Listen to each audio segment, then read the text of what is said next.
What's up, y'all? Happy 2025. I'm recording this video on New Year's Eve, but most of you probably will be seeing this in 2025. I've got a great video ahead about how we are going to beat the market in 2025. Yes, you and me. Please don't leave me out. I really want to beat the market too.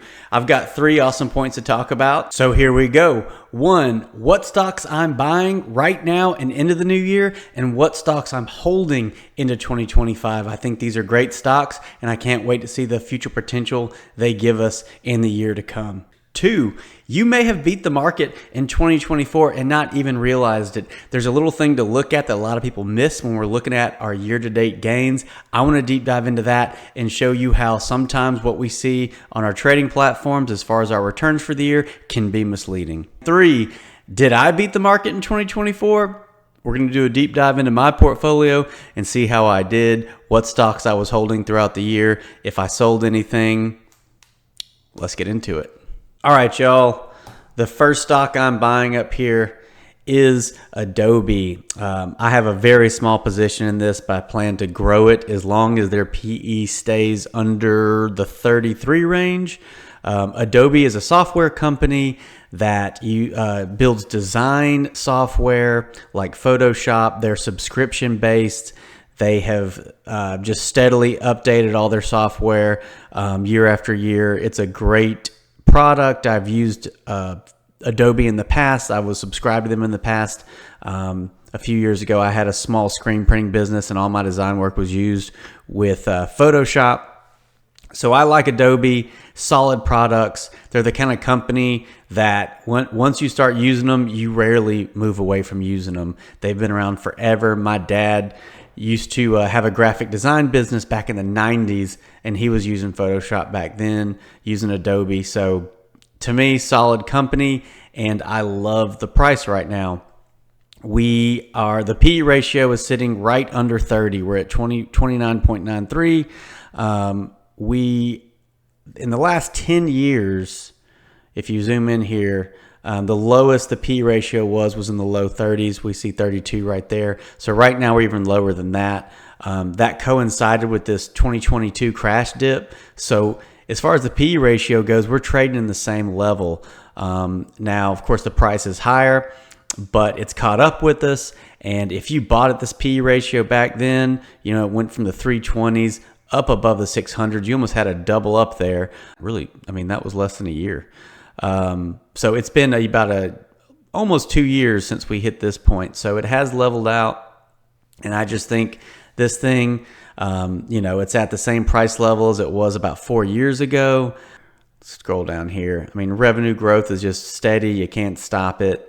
All-time highs when it comes to net income in 2025. So I like Adobe. That's a quick dive into it. Check it out for yourself. Don't buy something just because I'm buying it. Research it for yourself. I've got a great video I posted a few days ago about a 5-point checklist I use to find great, safe companies with plenty of upside potential. This is one of those companies in my opinion, but check out that video. I'll post a link at the end of this video. Second company that I'm buying into 2025 is Nike. Everybody knows Nike. Phil Donahoe, their previous CEO, stepped down recently. He was trying to get Nike to kind of go to the direct-to-consumer route, which, seemed like a good idea at the time, and it did not work out well for Nike. They definitely had a lot of hiccups along the way. But recently, Elliott Hill has stepped up to CEO, and he has been with Nike for a long time. From what it sounds like, he's getting Nike back to its glory days. I'm really glad that he stepped into the CEO position. Nike, you can't argue with it. Revenue growth has always been and always will be with Nike. They have their eras where it slows down a little bit, and they always come back. If we look here at price and PE ratio, as you can see, going back to 2009, we just have steady price increases up until 2022. It started crashing, or late 2021, and it's never recovered.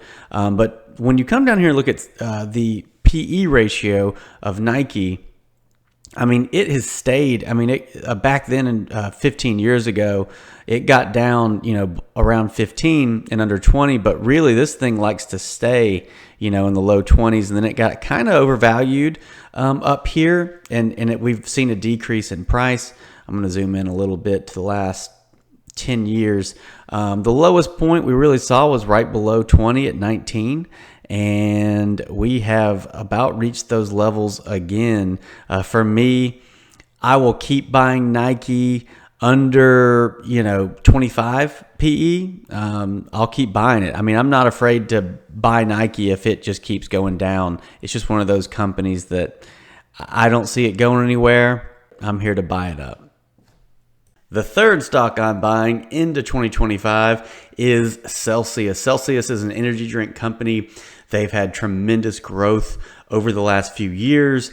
They got a distribution deal with Pepsi in mid to late 2022. And as you can see, their stock price hit all-time highs here, up in the 90s, and it has just gone down and down and down this year. So the biggest thing going on here was when they got together with Pepsi. Pepsi ordered mountains of Celsius, and they've been trying to clear out inventory. And this is where there was just kind of a halt, not really a halt, but like a slowdown in revenue tremendously. And that was just because Pepsi had bought so much product from them, and they're trying to move through it and balance things out. So it's really not a factor when it comes to the demand for Celsius. So I'm not really worried about that. You can see here, if we come over to the revenue section, income statement, we've got, this revenue growth year over year. 2018, 52 million, 50% increase to 75, and then a big increase to 130. And then 130 to 314 million.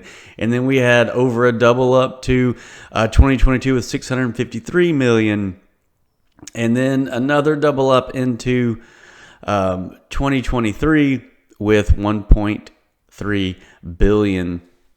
And 2024, we definitely saw a slowdown. Here we are. We see this 1.3 billion. And that was at the end of 2023. And trailing 12 month, which would be exactly a year, we're at 1.37 billion. So roughly a 4 to 5% move in revenue growth, which is a tremendous drop from these levels back here. Now, that's not that upsetting. Like we said, that was mainly due to a supply chain issue with Pepsi. So let's look at Monster. Monster's trailing 12 month was also about maybe just over a 5-6% revenue move as well. This was also during a period where people were coming out of the inflation kind of scare. People were, when it comes to inflation, people start cutting out fast food, energy drinks, Starbucks, vacations. These type of companies get hit when inflation gets high. As you can see, coming back here, Monster's growth, they've been around longer. They've got a little stable, more company profile, but we see, 10 to 20% growth coming through. This was, 2020 going into 2021. That was roughly a 20% move. This is going into 2022, 15%. Around 12, 15% here. And then you can see where we trailing 12 months on Monster. Also a similar situation where it was really just a smaller growth. It was, around a 5 or 6%, somewhere in there, just kind of redneck math in that. So the energy drink sector in 2024 saw definitely a lower amount of sales, and that's, most likely due to the inflation that was going on. Obviously, their revenue has been a monster. We've had this little decline here. That's where the supply chain issue is going on. But trailing 12 months is just, look at this exponential growth in the last few quarters here. Coming up here to net income. And as you can see, this dip right here was they were growing. They were kind of getting back into profitability. in this little area here was right when they merged with Pepsi. So, they pushed the pedal to the metal, as you would say, ramped up production, and we saw that return, double fold up here when we jumped back into profitability at a increasing rate, which is great to see. Now, looking at their balance sheet, we have almost 756 million of cash on hand, and that cash on hand has been increasing rapidly. I love to see this. They're definitely got a lot of cash flow going on, and their balance sheet, I'd give it a C plus. They're still in a high growth phase, so sometimes with these companies, they're not going to have as great of a balance sheet as something that's been more established. But we've got more total assets and total liabilities. I'd like to see this, closer to the 2.5 billion range. But, with the growth they're doing and the money they're reinvesting back into themselves, this is okay, especially when we have almost 756 million in cash on hand, which would cover over half of their total liabilities. So I give a little more leniency on balance sheets when we're in this type of situation. So let's look at the PE ratio for Celsius. We're sitting around the mid 30s right now, 36. Now coming down here, 36, the revenue growth we've seen in the past with Celsius, that double ups last couple of years. Obviously, this past year, that's where we've seen a price decline. We only had revenue growth roughly around 4 or 5%. But if it's true that the issue was only a supply chain issue when it came to the revenue growth of this past year, then we're going to see revenue growth back into that high range. Now, will we see double digit? No, but if you cut that in half, and let's say Pepsi ordered the correct amount, and let's just say it should have been 50% revenue growth, and we get back to that, comparing to the previous year's revenue growth, the 30s as a PE, I mean, that's a great value on a company that's growing revenues by 50%. That's huge. Those are huge revenue growth numbers. Now, looking back in the past couple of years, we saw the highest point in the past couple of years getting up to 121 PE ratio on Celsius. That was, kind of getting close to this peak here. And, right here into the 90s, that's where we were at the peak. So that's where it was getting pretty expensive. And this is where I preach PE ratios, guys. If you're above a 50, even with a company that's growing, having these numbers that are going, a double up. I mean, they had a double up 2 years in a row. The problem is when you have a hiccup, this thing crashes. Okay, when you're trading at these PE ratios that are that high, if they don't continue that performance, those double ups, at least 50 to 75%, the stock price is gonna crash. And that's what we saw with Celsius. That's why when you're investing, you really want to be looking at lower PE levels and just wait, or invest in something else. I mean, there's no point in buying something that's really high just because you're hoping that it's going to keep going higher. Another thing I want to look at is how it compares to Monster in this, and within their PE ratios. So if we come over here to Monster, I'm on Yahoo Finance here. Monster's trailing PE has stayed in the 30s, on average. I mean, looking through here right now, Monster's, in the mid 30s as well. So the fact that Celsius has so much potential growth ahead of it and is trading in that same range as Monster, who is more well established, that's been growing, at a rate between 10 to 20% a year. And even this past year when Monster and Celsius were pretty close in that, around the 5% range for growth, that just goes to show us that when you compare the two companies, Celsius is in a great range, especially with the fact that they have so much potential growth ahead of them. Now, that being said, Celsius being a newer high growth company that it is in a sector that is dominated by other companies, it is speculative and there is more risk involved. And in this scenario, I will only build my position size to a certain amount. It's not like an Adobe or a Nike where I feel comfortable just buying and buying and buying if it's under a certain PE ratio or price level. But with Celsius being a little more speculative, a little newer of a company, there's always that opportunity, not really an opportunity, but there's always that risk that they could start not performing at the levels they had been at. And if they have long-term loss in revenue and earnings per share, over, a couple of years, it might be one of those things where I could end up selling for, 50% loss or more. And so for that reason, Celsius being a newer, more speculative, high growth company, I'm going to keep my position size capped, but I still will be buying Celsius into 2025 as long as they stay in a good value range.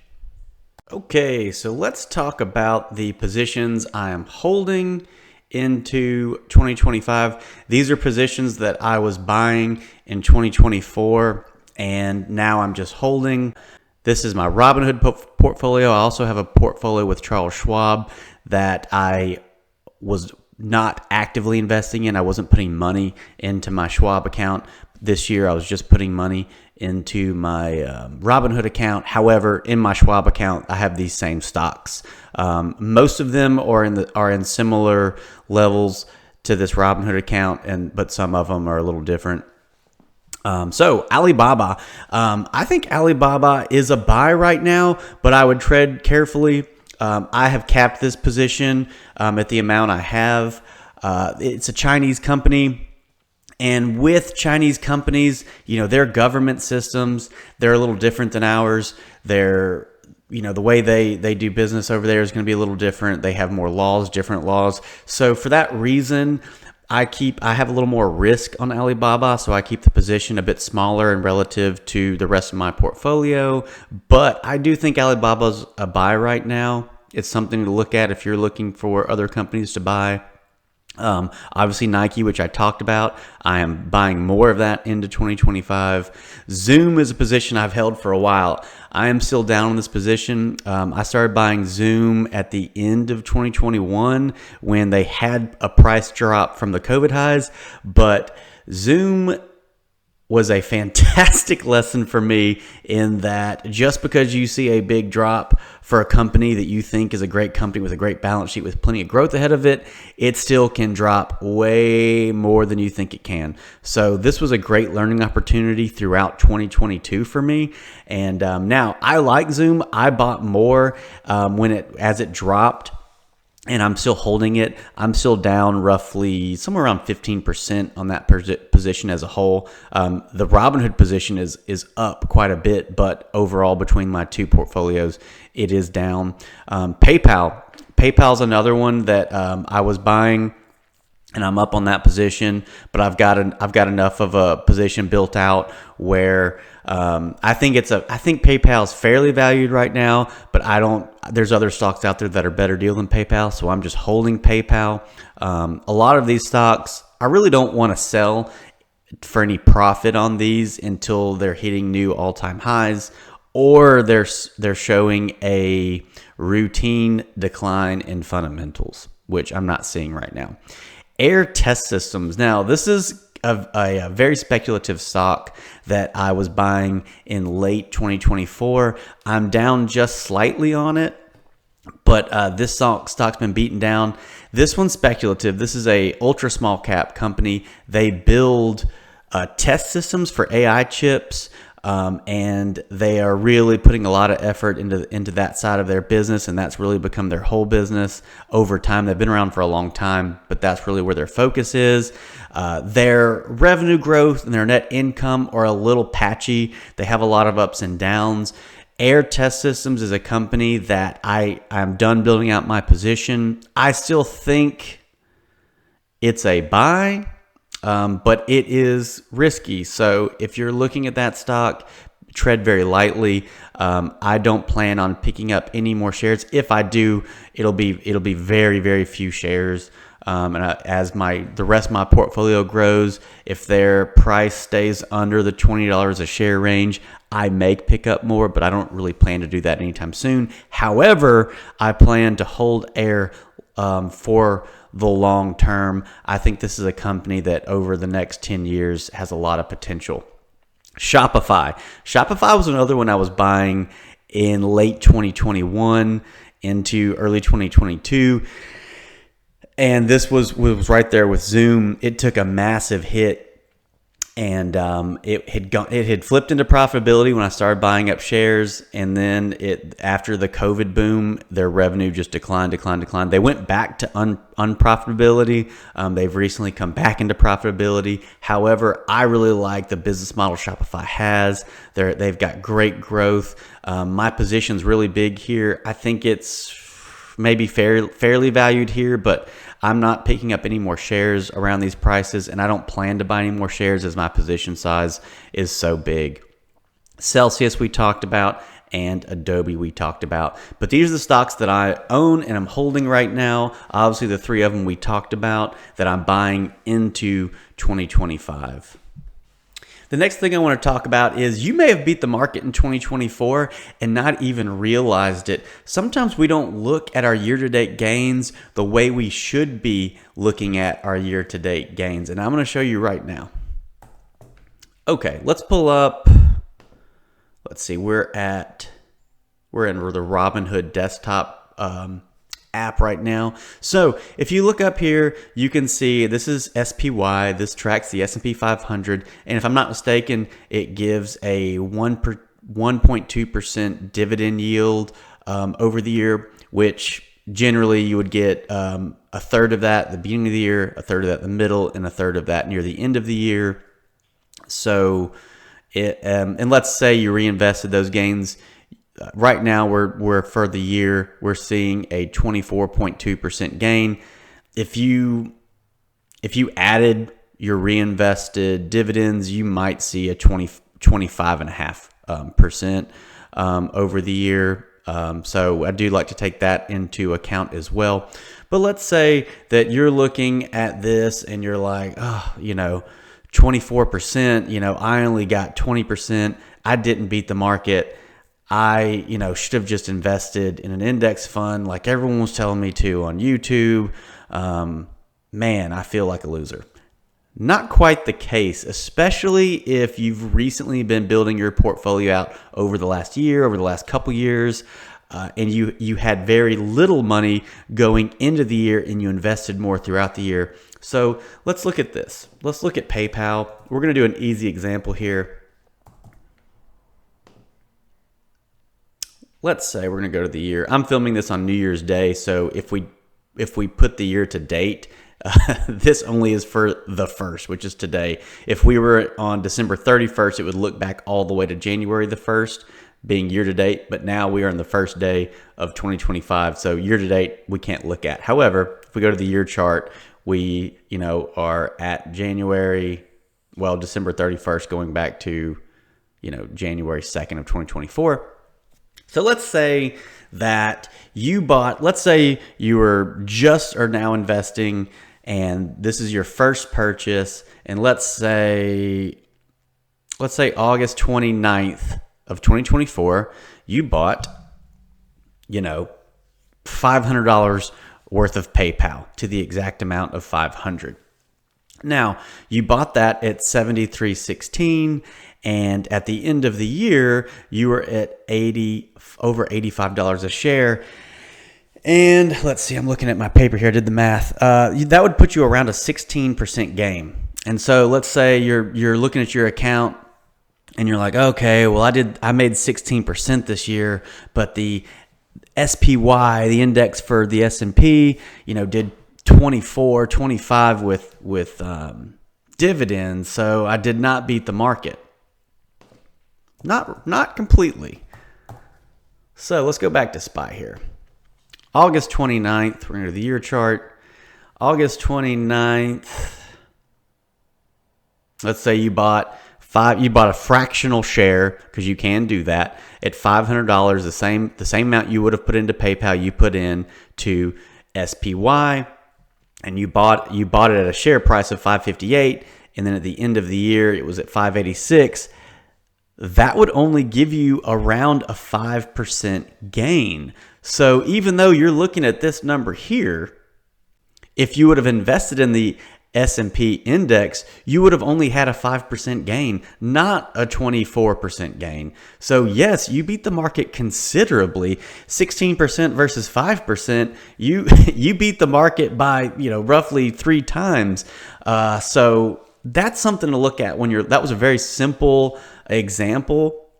But to truly know if you beat the market, I suggest going back through your portfolio and looking at your where you bought stocks throughout the year. And to truly know, you're going to have to do a lot of math. I did do that on my portfolio this year to go over to see if I beat the market, and I gave exact numbers. We're about to get into that. But I just want you to know, don't get discouraged on this, because a lot of the times new investors, they see those numbers and a new investor is not really thinking about when they bought stocks versus when they would have bought an index fund. And they just see that end of the year number and they compare the two, and it couldn't be more far from the truth. Okay, so did I beat the market in 2024? And what does that look like in terms of what I was buying throughout 2024 in relativity to what SPY would have done if I was buying just the SPY index, the S&P index? We're going to go over those numbers. All right, I've got 2 portfolios. One is Charles Schwab and the other is Robinhood. Now, I'm going to go to the Charles Schwab account first. This is just showing, I've got my Robinhood and Schwab accounts combined. So my 2 combined accounts are totaling 172,308 here. The annoying thing with Charles Schwab is everything got transferred back in May from TD Ameritrade to Schwab, and you can't go back further than May. So you're going to have to trust me a little bit. I can't show you what things looked like back then.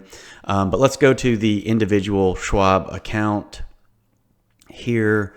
Let's see. Okay. So in my individual Schwab account, I've got just over 100K. Now on that account from May, we've got a gain of 15K here. These are the positions I'm holding. In my Schwab account, I didn't add any new money. I put no money in this account in 2024. All of this was just money that had come from the past. I didn't add anything to this account. The only money I was adding to is my Robinhood account, which my Robinhood account started out with maybe $1,000 in it at the beginning of the year that I had a very small position, and then I added to that account throughout the year. So I was kind of just seeing how quickly I could grow a portfolio this year. That's why I kind of went back to using my Robinhood account. I had been using it in the past and I wasn't really using it. Anyways, in 2024, that became my main active investing account. So my Schwab account here, this shows the positions I had. Now the ones I did sell a couple stocks in 2024 in my Schwab account, and we're going to look right now my realized gains losses. You can see 100% gain because I only sold 2 positions. I had Lovesac, and I was holding this in my Robinhood account as well, a small portion, and I had it in this account. It just got to the point where it was a bit overvalued for what it was. It was a small position of just $2,000, and then it went up $400, almost $500, and it was just a little overvalued. And I felt like there were other stocks that I wanted to buy, so I did sell this for a profit. I held it over a year. That's why it's in the long-term section. I sold Lovesac, and I put half of it into Celsius, and I put half of it into Hershey. Now you can see here. I decided shortly after I bought Hershey that I preferred Nike, and I could have been buying both stocks, but I don't like to diversify my portfolio too much. I don't want to just have 20 to 30 stocks. I want to have, 10, maybe less, maybe a little more depending, but between the two, I preferred Nike over Hershey. So I had a small gain in this. Obviously, it was a short-term hold, and I sold it and invested it into Nike. So you can see here that these were the only 2 companies I sold, at least after May. I didn't sell any before that. It was just these 2. And so let's go back to my positions. Now, the part where you'll have to kind of trust me is at the beginning of the year, I had $78,000 in the account. Let me pull up my note here. Charles Schwab account started with 78,000 and we ended the year with just over 100K. And since I was not putting any money into that account throughout the year, the return was 28.72%. And now of returns for the year on that specific account. And as we can see, S&P for the year the return was 24.22%.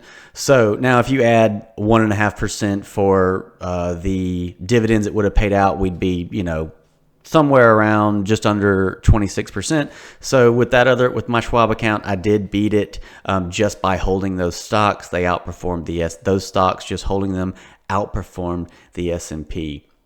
Now we got to look at this account, my Robinhood account.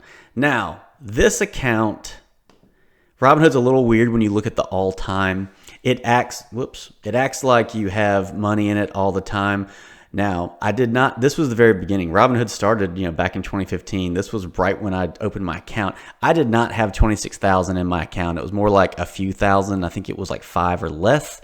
And I traded a little bit here, and then lost just a little bit of money. And I didn't do anything up until, January or like December 2016, that's when I started investing my whole entire retirement portfolio, and took some losses here, but then it started doing very well.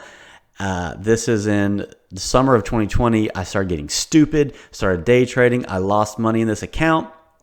I didn't do anything with it for a few months. I made a little bit back, and then I think I was holding Crocs at the time, and it was a very small position. As you can see, not a whole lot of fluctuation going. There was only I think it was like $1,200 in this account at the time. And then it doesn't really do anything up until 2024. I started adding to this account, and you can see if we look in the last year, right through here, January, it is not moving. So I had like $1,000 in this account. Then I started adding substantially to this account. You can see where it got volatile because of the amount I was adding to it. And, it went up. And so in the last year, you see where it says my gains were just under 23.5%. But I was actively investing in this account. So if the money I put into this account throughout the last year, if I would have been investing it in the SPY index, how would it have done? So I went through and I calculated all this stuff, which took me a while. So you can see here, January of 2024 was the first addition to my Robinhood account. It was just over $1,100. On that date of January 2024, that would have bought me 2.3 shares of SPY. And you can see March 1st, March 8th, March 11th, I calculated all this stuff. I went back through my account and looked at all my deposits and my dividends and stuff like that. And so throughout here, it shows the amount of shares that I could have bought with that amount of money in SPY. I had a big amount here, I was depositing big amounts of money at the beginning of the year in March and into April.